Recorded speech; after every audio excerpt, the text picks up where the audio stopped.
All right, here we go. Welcome, guys. John LaRoy, how are you, brother? Doing great. Got a little taste of summer on Friday, and now it's back to winter. Yeah, Yeah, yeah. I was told this morning we have two seasons. We have winter and construction, right? Those are our two seasons. That's that's it. right. It's Yep. definitely construction season. Yeah. Construction season, and we're back to winter. So, all right. This is such an honor. What a privilege to have this guest, man. We go back a few years. I won't say how many, but Dana Todd, how are you? Thank you for joining us. I'm great. Thanks for having me on board today. Oh, this is such an honor and privilege. I always just quality time with you is just, it's like a master class every time. I want to take a little step back. So I met Dana first time, John. I don't know, you're probably in diapers in 2003. I don't know, where were you in 2003? Diaper. Oh, so John Carroll. Oh, were you at John Carroll? So, all Yeah, right, yeah, John Carroll yeah. University, Oh, my new, so Dana, my new favorite well, I'm not when I'm writing the checks, but because of my dear friend John, I have a daughter who's a senior in college, and so Yeah. we did a massive we visit every college we could think of. I get a little postcard from this college called John Carroll University, and I'm like, you know what? I think a client of mine graduated from John Carroll. I think we should check this college out. Well, guess what? We checked out probably 20 colleges. Which one did she pick? John Carroll University, Oh, thanks to my dear friend John LaRoy. So really? how's Great. that? It's a great story. I am permanently connected to John LaRoy. So how's that, John? hey, I'm okay with it if you are. Yeah, just as, when I'm writing those tuition checks, right? All that. So Yeah. anyway, so we'll get back on track. So Dana, I met you in 2003. These were early internet days. I mean, we're just coming off of the dot-com crash, right? Right. And e-commerce and websites, and that was kind of like a bad word back then. But you Right. were a dynamo. I go to this conference in Silicon Valley, didn't know a single person there. I walk in and I was completely captivated by this keynote speaker, Dana Todd. So, Dana, I know you're very humble, modest, but take us back in time because you are now the CEO of a wonderful apparel company that we're going to dive into. But take us back to 2003, and you're a keynote speaker. Like, what was going on back then? So that was early days of this brand new industry called search engine marketing. And back then, the way we do SEO now and pay-per-click marketing, all of that was really in its very early stages back then. It was completely unregulated, completely unmodulated, and a bit of a Wild West type of industry. And at that time, we were considered to be snake oil salesmen and not a particularly revered industry, nor a very large industry. But there was some of us who really wanted to professionalize it and grow and learn. And so thanks to folks like Danny Sullivan, who wrote a specialty, wasn't even called a blog back then, but essentially it was an online hub, and then ultimately creating these search engine strategies, conferences, and creating a space for all of us who were literally on the bleeding edge of the pioneering parts of the early stages of digital marketing as we know it today, were sharing and learning and growing together and having their little trade shows. It started out as a few hundred people. Now, obviously, it's $1 trillion industry. So, we were on the right track. So, and I was actually, we talked about this before, like you started SEMPO. You were one of the founders. It was like an organization like to come together for search engine marketers.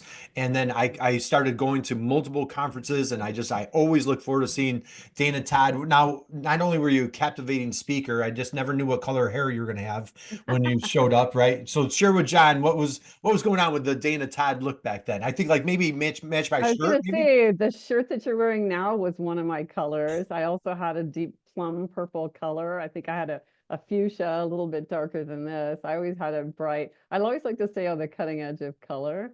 And if you follow the color industry, I went gray before it got popular. So,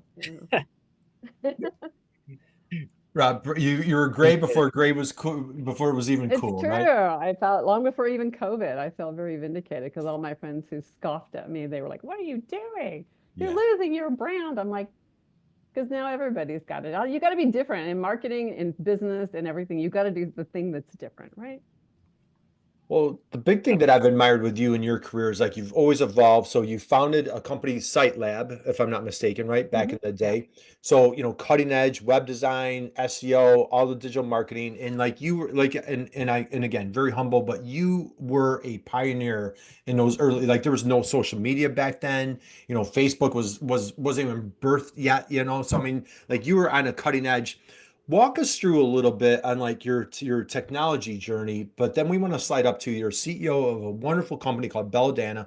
We're going to be talking about that. We're going to take a look at your website, but just walk us through the evolution on how did you get to how does a technology pioneer get into apparel? Sure. Well, I came from an advertising background. So for me, I was brought in to manage the accounts at a small digital agency. And within about 6 months, some partners that I internally bought the agency and spun it out to become Site Lab. And at the time, there were really very few people building websites, and my first website cost $1 million. Oh my God, it was insane. I mean, it's kind of like AI now, where, a really good AI prompt engineer was getting what, $200 an hour or something like that for a hot minute there. So it was like bleeding edge. We were out there building things that had never been built before. We were doing the early micropayments, like long before PayPal existed. We had a virtual bank. We had clients who were just doing all kinds of interesting things, and we were just facilitating it. So that was really the first time I understood that I liked the engineering aspects of it and the thinking of the logical structures of it. And because I have, like, my mom's an artist, my dad is an engineer, or were, both of them have passed, but they kind of gave me that left brain, right brain combo. So I can appreciate not just engineering for engineering's sake, but thinking about it as it plays a role in psychology, both on the receive side and the, shall we say, motivate side. Not going to manipulate you, but we can certainly motivate you through our words, through our actions, through the experiences that we create for you online. And so that was sort of Gen 1, was building these experiences and understanding what we could do to help clients, help our customers who were small and large businesses to connect and to do business online. But then kind of part of that was we always had to learn about data.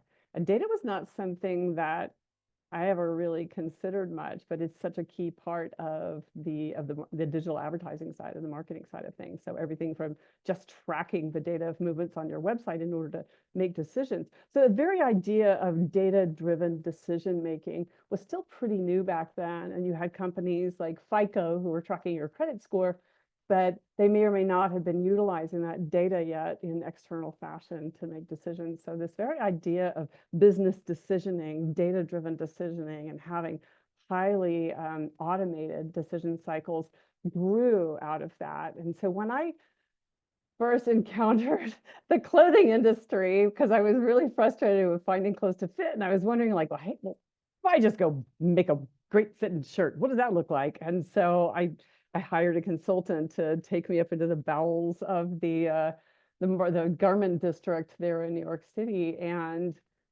there was such a disconnect. No data went into it at all. A lot of imagination, a lot of creativity, a lot of entrenched practices, a lot of skill, but it was very, yeah, it was following an artistic path of expression as opposed to a data-driven perspective from what I saw initially, which is like, nobody even talked to me about body fit or body data or demand data or how to incorporate this into a business. And it was all just like, nope, here's how we make things. And, we make a grading chart and we stick it on a physical model, either a person or a dummy, and then we make it, and then you make a pattern out of it, and then some lady does it out of paper, and then maybe you'll have it digitized. It was so fragmented. I was just going, well, this is insane. And this is probably why things are so broken and why this.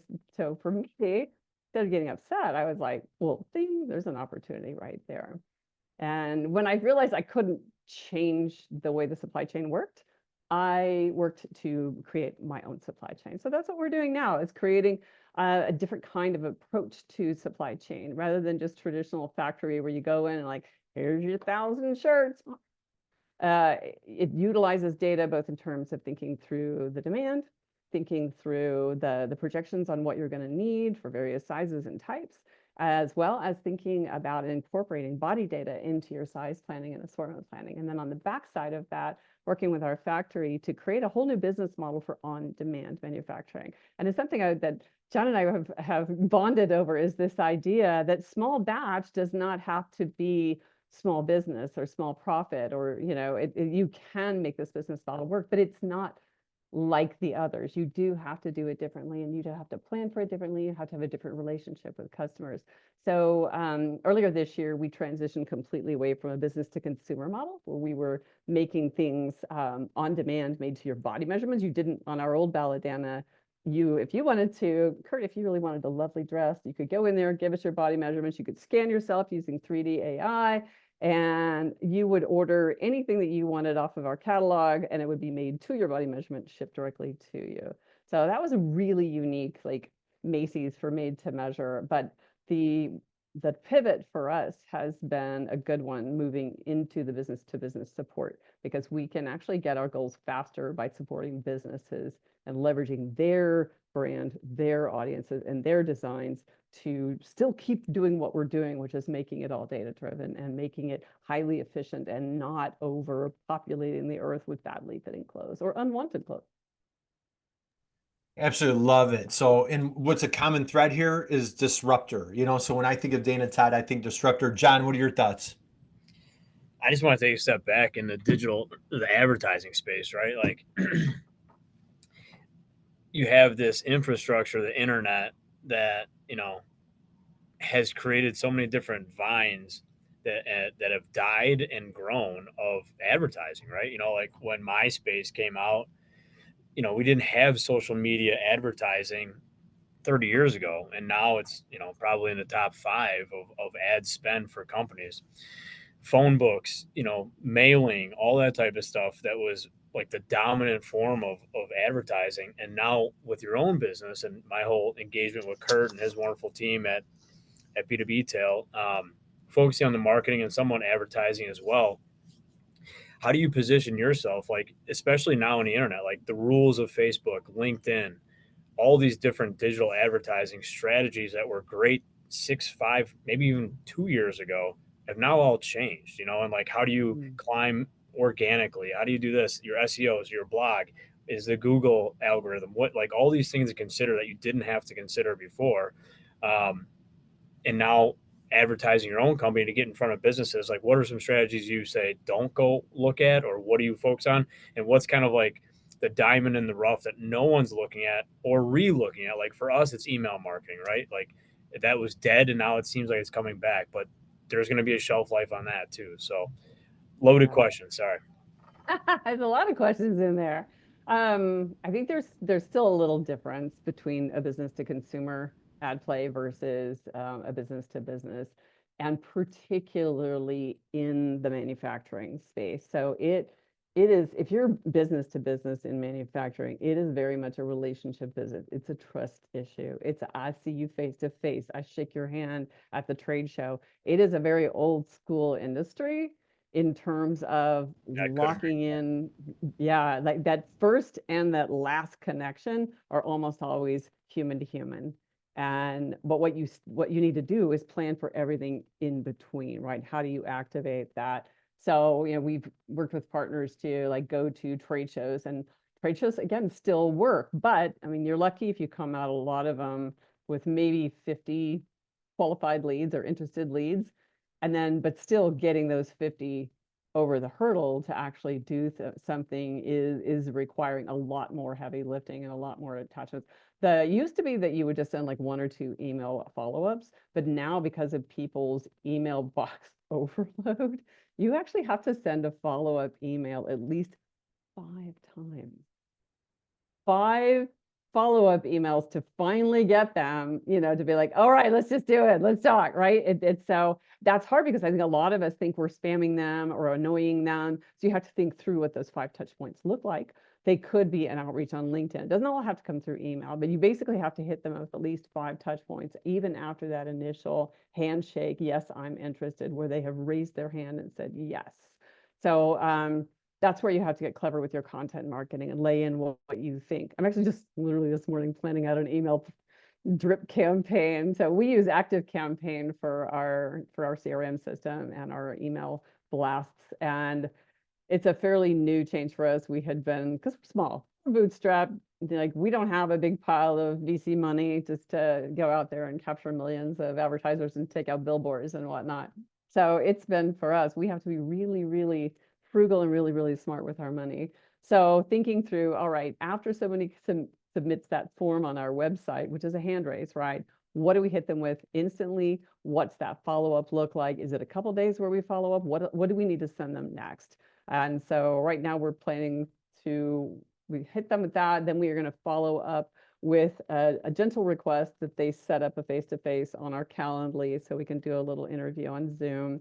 And then if that, then we wait another day or so on that, and then we send them a blog post about how to prepare for working with a factory and, understanding your background. And so we're just kind of softening it up for them.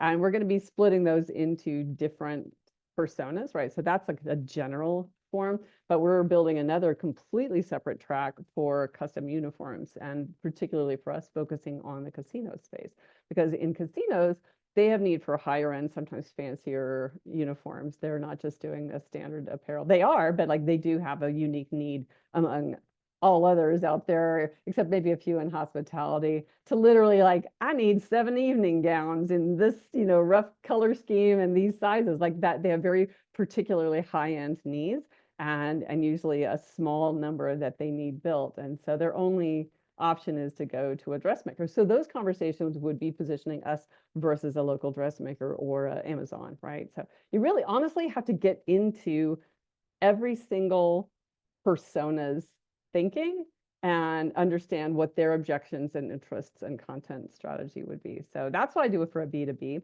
On a B2C, it's gotten quite expensive to get people in social media advertising, and the algorithms have been good and bad, et cetera. What I will say is that consistently, TikTok is such an overlooked concept, or a channel. I think a lot of people don't think about it. They're like, oh, TikTok. But TikTok shop, I cannot talk today. TikTok shop, try that 3 times fast, is honestly one of the fastest growing channels, period. It is blowing the others away, where you actually have the embedded shopping inside of the TikTok environment. And consistently in terms of engagement rate, and you can Google this, that the stats are astonishing how much higher the average engagement rate is on TikTok versus any other social media out there. So if you're looking at, you've been watching your engagement rates on Facebook or on Instagram go like dick, dick, dick, dick, dick, where you're lucky if you get 7 likes and maybe a heart emoji comment, that's the norm right now, unless you're out there paying for it or buying a lot of ad space, or you're a superstar who just is really great at engaging people. But most companies, they're not getting that kind of engagement. But if you do it right and you do it well on TikTok, you'll consistently see higher engagement rates. And so the engagement is really what drives that algorithm, that reinforcing. So yeah, do not overlook TikTok. The demographics on it are far more broad than you think. It's awesome. Great stuff. Yeah. Well, I'm not on TikTok, so it's something we got to do. Somebody in your staff has to be. Oh, yeah, for sure. it's always a master class when Dana's in the house. So Dana, let's dive into, I'm going to pull up your website. So just you've hit on a few points with Balodana, talked about when you started it up. I'm going to pull up the website, share with us, who is Balodana? Well, how are you making the world a better place? Let's go there and talk about how wonderful your company is. Oh, thanks. Wow, what we're doing for humanity is making fewer, better clothes overall, because it's probably not a secret if you have not seen one of those images of, the giant wasteland of clothes, just garments that cover the deserts in various countries, or the mountains of unwanted clothes that are just festering, and they're usually always outside of the US, where we've dumped them in other countries. But that is the net result of our overconsumption and our overproduction in this country. So the overconsumption means that because everything's so cheap, you can just go buy on a consumer side, and you don't even bother to worry too much about the fit because the cost of returns has been so low, right? You buy two, return one, and that's called bracketing, by the way. So that habit of bracketing, the buy one, return two, or buy two, return one, has become so prevalent. It is about a 60% entrenched behavior right now across all e-commerce shoppers, male and female. So people just, there doesn't seem to be any penalty for getting it wrong. So again, like I said, we can't change that, but what we can do is for those folks out there, either fashion brands or buyers of custom clothes or buyers of uniforms, if they do not want to participate in that and they do not want to overproduce, then they do have an option with us. We can help them with highly inclusive sizing and made to measure if they need it. We don't have to do it that way, but we can do really unique approaches to grading. We can do populations at your geographic location. So if this location has a different set of bodies than this location, we can actually create different size charts for that. And then we deploy them in either a small batch or an on-demand model. So I want to make sure that people understand the difference between on-demand, the way we describe it, versus small batch. So small batch is a pretty known concept. You're buying, usually it's defined as lots of less than 100 per colorway or per SKU or per style, however they batch it. But essentially it's less than 100. Sometimes people think of it in the 50 plus range. But that's like a one and done. You're like, okay, here's my styles. Let's get my fabrics and execute them, and then I'm going to go sell them. And then if I need more, I kind of have to start all over again. The on-demand model means that you can actually think about your pre-planning for a season or a year or even evergreen. That is, if you think you're going to be selling 1,000 of a colorway over the next 8 months, then we'll actually work with you to create the minimum possible first batch, and then we'll actually procure the fabric and all the stuff that you're going to need to execute that and store that for you. So then what you're buying is only the sizes that you're selling out of or that you think you're going to sell out of. So it really right sizes against the demand it's a fairly low-tech way of doing it, right? We're not doing anything so fancy as to plug into their e-commerce and do highly predictive demand stuff. That's later, but we got to start somewhere, right? Just at least creating the infrastructure to allow a buyer of any size to participate in an on-demand, like almost a de-risked model for them for their manufacturing. Excellent. So, John, your thoughts as far as like on demand, you're in a space. What are your thoughts with what Dana's doing here? Yeah, it's like on demand on steroids, right? There's it's difficult. I mean, there's so much customization that needs to happen before you can even get to somewhat of a finished product or prototype. There's definitely a need for it. I mean, one of the initiatives in our industry, one of the brands we work with, they constantly show the landfills filled with t-shirts and apparel, and it's a lot. I mean, it's not going away, but how do you reduce that? Well, a lot of that stuff that is in landfills never even was worn. And that's the old school model of print and pray kind of thing, where it's like, hey, what's going to sell? Is it going to sell? Did I get the right sizing? If not, is it relevant? And if the second is not, it just becomes garbage. And in this world too, it's one of those things where, again, 15, 20 years ago, at least in the promo apparel type stuff, everything was like a 2X, 3X, XL, especially like MBNA. You remember, like, there was entire industries and companies built on promo t-shirt giveaways. Like, you go to a professional baseball game, hockey game, whatever, you sign up for a credit card, you get a t-shirt, and there was hundreds of thousands, millions of t-shirts printed that way, but it was not fit. And then an entire industry, like all these brands, started working towards, how do you get more form fitting, how do you get more of an athletic, more of like a European type fit and feel, where it's not just a 100% cotton boxy t-shirt. And then you take all of that into what Dana's doing, in high fashion.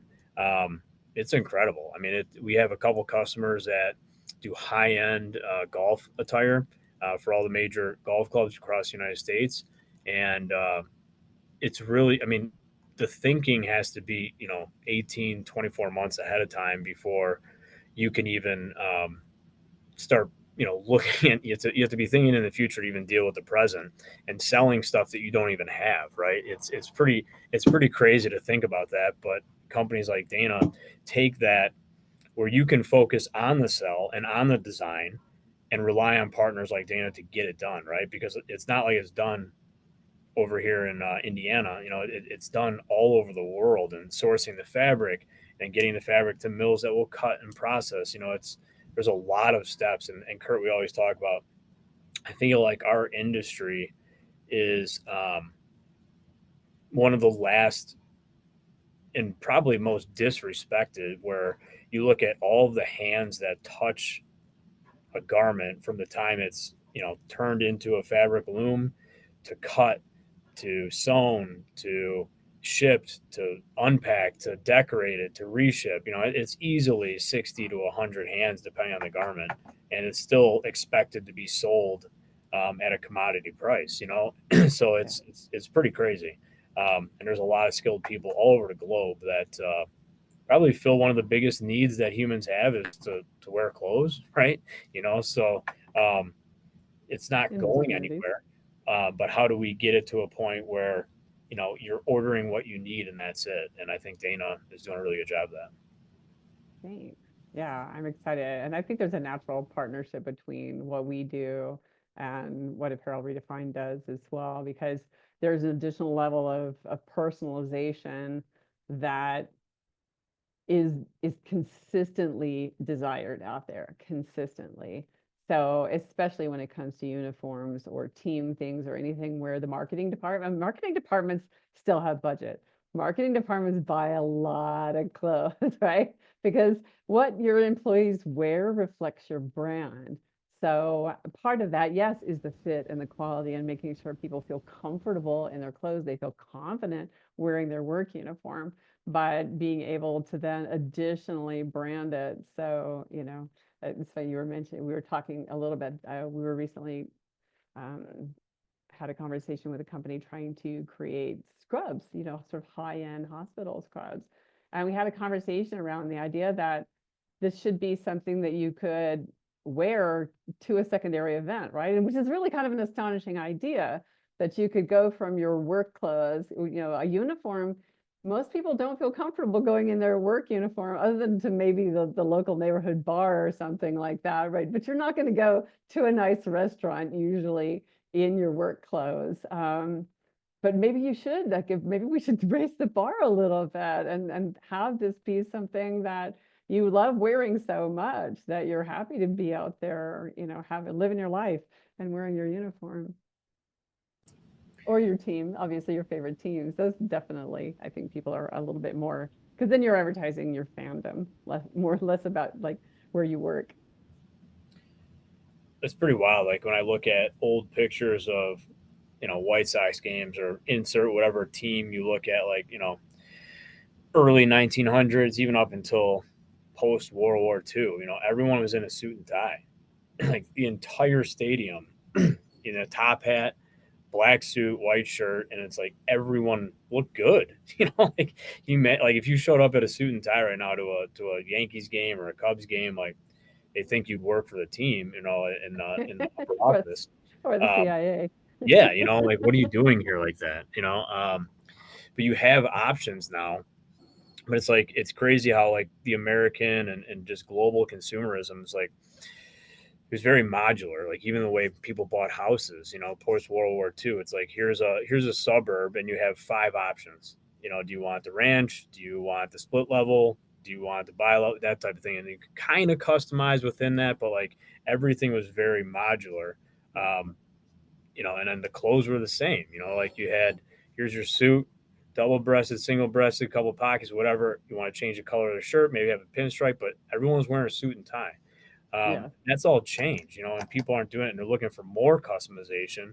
But in that more customization becomes more opportunity for stuff that doesn't sell because you don't hit it right, or you don't Yeah. market it. You don't have the budget. So how do you kind of blend mass customization with on demand type, reduce of efficiency or increase efficiency but reduce waste. And it's a real big challenge because the Amazon effect is real, right? And like people, they associate e-commerce with customization, and that's not the case, right? There's e-commerce of buying a product that you could get, at Walmart or Target, and now you don't have to leave your comfort of your home. But they expect that same experience with premium apparel, and high fashion. And if the expectation's there, someone will figure it out, and that's where I feel like it's going.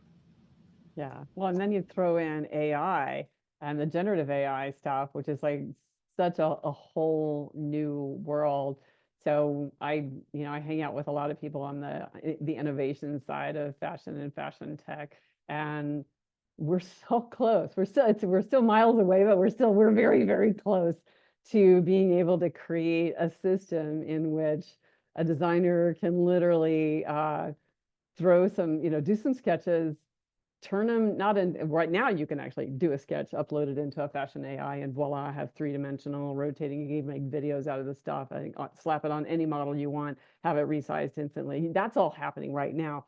But where there was gaps is that, okay, that basically just got you a prettier picture. You could use that and put it on your website and try to sell it so you can get a pre-demand going. But then what happens is you still would have to start all over again when you went to the factory. Like, okay, execute this. You didn't have a pattern. You still had to go back to square one to do the product development of it, as if you had never done what you had. The only thing that really saved you was trying to, getting the demand going, and testing out your styles a little earlier. So there are a lot of people now working around this idea of parametric patterning and having the patterns themselves come out directly out of the 3D design programs and have them actually be pretty close to perfect, so that they just require a little bit more refinement on the back end. And you can get a lot faster to that sample, as opposed to, I mean, it still doesn't save you on sourcing. You still have to go find the fabrics. You still have to engineer test. You can't cut every step out. There are realities, particularly in highly structured clothes and women's clothes, but it's coming, you guys. It's really coming. I'll tell you a couple of things that I love, John, working on with Apparel Redefined is the print on demand. And Dana, as you and I have come back together and just really understanding your business model. I'm an old time like logistics turn, the inventory turn. And so, I think maybe, I hope, I'm not sure this sounds like as a guy, but Dana, what you taught me for like, you're really targeting like the uniform market, say, so let's just start with casinos or any workplace that has, and like people, dress for success. Like people want to feel good about themselves.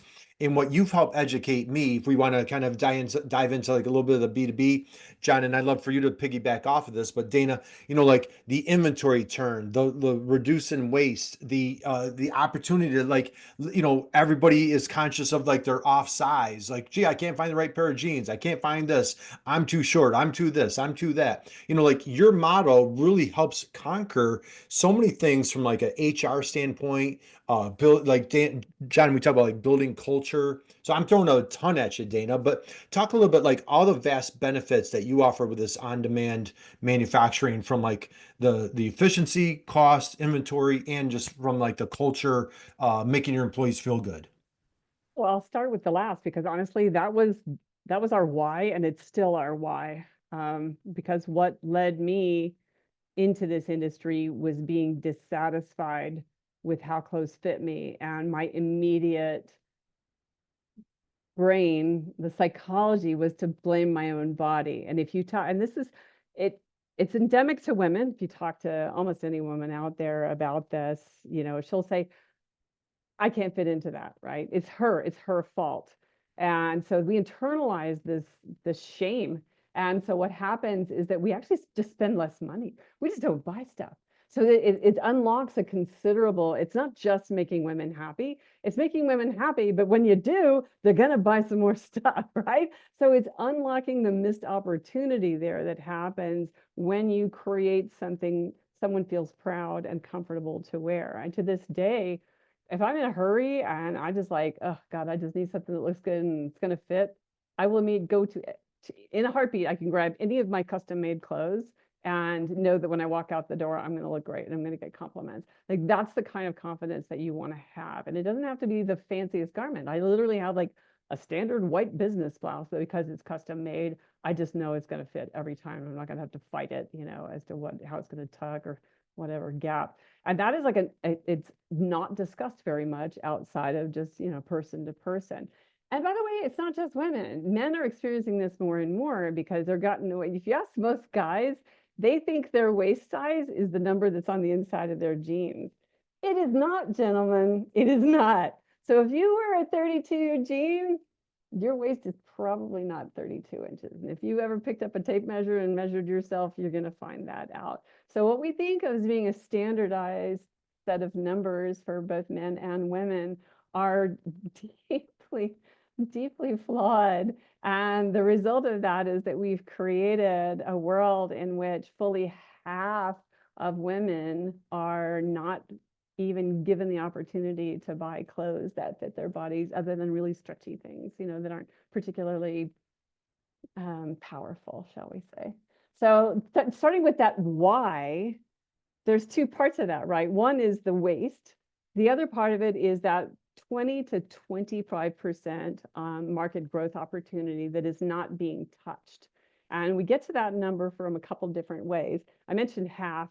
So in the United States, women, the average size of women for US standard sizing is 16 and above. Some people say 14 and above. So it's just going to be 16 and above. So that's half the population is considered plus size. But when you actually look at how most fashion collections are done, most of them actually stop at an XL, maybe a 16. So they literally are ignoring half of the female population right there. So like just slice that off. You could say now, not all of those are going to be buying your clothes anyway, like maybe because of price point or, job or something like that. But you can pretty much consider that it's going to be somewhere in that between 0 and 50%. Secondarily, when I've talked to body scanning companies, so there was a company called Fit Match, and they were out scanning bodies. They had a really highly accurate scanner where you would go into, it was like a room, not just a mobile app. And they were scanning bodies at malls, and they were getting lots and lots of women and men through there to understand their bodies. And I talked with the founder, and I was saying, so are you able, so their whole point was to like try to match you up with inventory. So they were working with the retailers to say, all right, we've got tech packs and some specs on these clothes to try to match them up to human bodies. So they were going to follow up with the people who got scanned and be like, these are the things that are going to fit you well. Go buy them now. And that recommendation engine it's still a very prevalent thing out there. You see it in a lot of websites now. It's become a de facto standard. But what he said is that every day when they scanned, there was about 20 to 25% of the people they scanned that they could not find inventory for. Now, that's either because it wasn't tagged correctly or it didn't exist. And I'm willing to believe that the majority of it was because it didn't exist. So but there have been really scary risks. Old Navy, just before the pandemic, made a huge investment and not just double down, but triple down and put so much money into creating a lot of extended size range clothes. And they got stuck with them. They didn't sell. Yeah, it was actually an economic disaster. I feel like people that went to those machines, I'm kind of not surprised by that 25% number, because you wouldn't go to that machine, in my mind, if you didn't have a problem with everything that you ordered online not fitting, right? So you're probably looking for that solution, or no? I'm gonna give you some more stats. So we've run stats of our own to all women, all ages, all body sizes, and 75% of them expressed frustrations buying clothes to fit. So you could have the skinniest person on the planet, and just because they're being asked to fit into something that is a cookie cutter, it's really challenging. There's another norm for you. Here's another fun one. So there's a concept of an hourglass figure for women, which is where you have a very perfect 10-inch difference between your bust and your waist, and then between your waist and your hips. So you're perfectly, let's say 36, 24, 36, 36, 26, 36, right? So that perfect 10-inch difference there. That is sort of the gold standard of how things are actually graded for women. They start with that assumption is that all the bodies are hourglass, all women are hourglass, and you're going to have that much gapping. That is actually, so by the way, that's 90% of clothes are manufactured to that standard or sized to that standard. But that standard, that particular morphotype only fits about 10% of women. So you got 90% of the clothes made for 10% of the bodies. It's wild, yeah. It's just a math mess, y'all. It's a math mess out there. And I'm here to fix it, or at least try. you're at and there's no greater person to fix it than Dana Todd. And Dana, like when you were you ever like are you ever does it ever cease to amaze you what you're discovering? Like every time I talk to you, like I learn something new. Like I'm taking tons of notes right now. A couple things I want, unlocking the missed opportunities, just so powerful. I think I caught you, quite a while ago. You were saying, motivating compared to marketing, right? To when back in your tech days. Does it ever cease to amaze you of like these stats that you're talking about? I'm blown away right now with what you're describing. I'm just not in that industry, but as you're describing it, it sounds very logical, right? It is. Well, Well, it makes illogical, me, but it sounds, yeah, yeah, it's you know what I meant. bonkers. And the fact that it's so well known, like this is not a huge secret in the manufacturing side. They know this, but they just don't change. Because because they'd be able to sell, right? But if those channels aren't buying anymore, like the Yeah, retail sites, the Kohl's, the yeah, Macy's, the Marshall Fields, I mean, you would have tens of options before for all these retail sites, and now those are all yeah, dying and dead. So like if that sell through, if they didn't care because it was selling and they had it on the rack and the manufacturer made it, but now there's a real thing where all these malls are shutting down and it is really going online, and no it one wants is. to sit on an inventory. So yeah, I Yeah, feel like the problems be attacked by a multitude of different reasons. But I mean, yeah, I remember like my late 20s, early 20s, like still going to like Marshall Fields downtown to get nice clothes, and being 5'6" and stocky, everything was either too tight, and then if it was too big, it was way too long. So my one buddy's got like a similar frame as me, and he worked for one of the local news channels, and like they had to have everything tailored because they were on TV. So he introduced me to his tailor. His tailor started a company. The company was yeah, like it was like Tailor Box or something, but like it was a subscription, like an early subscription day where you would a couple $100 a month, and then they would send you like custom tailored clothes to fit your body type. It was great. nice. And you saw that company Untucked, like male clothing that was shorter for shorter Yeah. guys. So yeah, there's definitely people want stuff, especially if you're going to pay a premium. You want it to fit, right? Yeah. Yeah. By the way, marketing tip, Untuckit got their start in advertising almost entirely through full page ads in airline magazines. Really? Wow. Okay. Yep. That's where they invested very heavily. And from that, they just built up a loyal following and then took it ultimately to, where they are now. But yeah, they started out very old school. But Cool. there's no such thing as an airline magazine anymore. There's no really place to trap somebody. That was like my favorite thing. My dad would bring home all the Sky Mall magazines, the Hamilcar Schlemm. I don't even know how to say it, but I was always looking at those magazines. Yeah. Yeah, I miss those days when we had fewer channels to look at, but it was more Yeah. immersive. But yeah, so stats are galore, but people don't change. They are afraid to change because they need someone to hold their hand through the business model changes. And for the big players, the big retailers, they are so complexified in terms of their structure. Understand that when things don't sell at a department store or any retailer store, the buyer already got their bonus for getting a lowest cost per unit by over purchasing, right? So they got their quarterly bonus because they're based not on whether it sells, but whether they got a good deal on it and got it to the shelves on time, right? So everybody's incentives are not necessarily aligned Yeah. to Yeah. a unified kind of thing, right? And then it gets thrown to somebody else's spreadsheet because it goes down to the resale market and then offload it. It keeps moving from one person's spreadsheet to another. And so it's really not ultimately felt until you get to that landfill in Ghana. Yeah. Yeah. I tell you, this is a So fascinating how you've come into this market and just really, again, I used that word earlier, disruptor, and just, you're calling it like you see it, and, just tons of opportunity. So, all right, I know we could geek out and keep you here all day. You're a busy CEO. John's a busy CEO. Dana, we'll start winding down. Looking forward to the future. What are you super excited about? Belladonna, we'll have a 1 year anniversary. We'll bring it back a year from now. Where do we see Balodana? What are you excited about for the rest of the year? I'm excited to have our new tech fully built and deployed among a very well curated set of on-demand manufacturers worldwide who are not being destroyed by tariffs. All right, well said. John, your thoughts, takeaways from our conversation today with our dear friend Dana Todd. No, it's just incredibly fascinating. We talked a little bit before our show here today about all the tech that she's been working on and pushing kind of like in parallel of what you're doing at Balodana.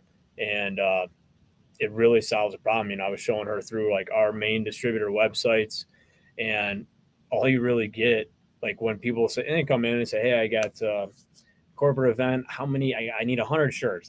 What sizes do I get? And it's like you send them to a link, and the link will show like garment specs, right? And it's like unless you're a tailor or a seamstress, and even then, it probably doesn't even make sense to you. And it's like that's what you're expected to judge and base, because an Under Armour fits different than a Nike, and a Nike fits different than a Bella, and all the at our level of apparel.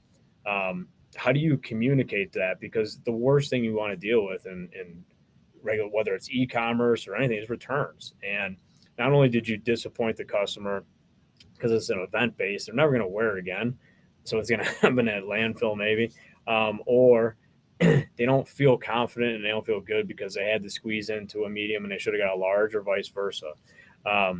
So delivering like a really premium experience, not just from like the logo and the service and the face to face, but actually the hard good, the apparel part of it, is complicated. And I feel like what Dana and her team's doing from a digital side of being able to visually communicate that information that would transfer into the physical world, it's a big need, and I'm really excited for what she's going to do there. Thanks, John. Dana, parting thoughts, words of wisdom that you want to share with folks. Any our other apparel entrepreneurs, what do you want to share with folks as we close out? Data. No. I would say don't be afraid to try things new, and don't be afraid to experiment even with small pieces of your existing process. And a lot of the assumptions that you have may be wrong, but they may be wrong in a different way than you think as well. So what you can apply from digital marketing and 30 years of accrued knowledge there is that small experiments will give you the next step in your pathway and will ultimately create far more effective and efficient methodologies no matter what you're doing. Love it. Absolutely love it. So Dana, thank you. I appreciate you, applaud you, and we wish you massive monster success. Can't wait to see now. John, I don't know if you knew this. Dana actually years ago, she rang the bell on NASDAQ. Do I have that correct? Wow. Was it NASDAQ? She rang the bell. And so hopefully John and I will be invited when you ring the bell the next time when you're doing your IPO for Yes. Belladana. So just don't forget the little guys when you make it big, okay? You're all invited to the bell ringing party. Awesome. All right. Well, Dana, hang out with us for 1 second. John, thank you guys. Stop by Apparel Redefined, stop by Balodana, connect with Dana on LinkedIn. She puts out great, amazing content. And as you can tell, she is a powerhouse. So we will catch you next time with another wonderful, amazing guest. And we thank you. See you next time.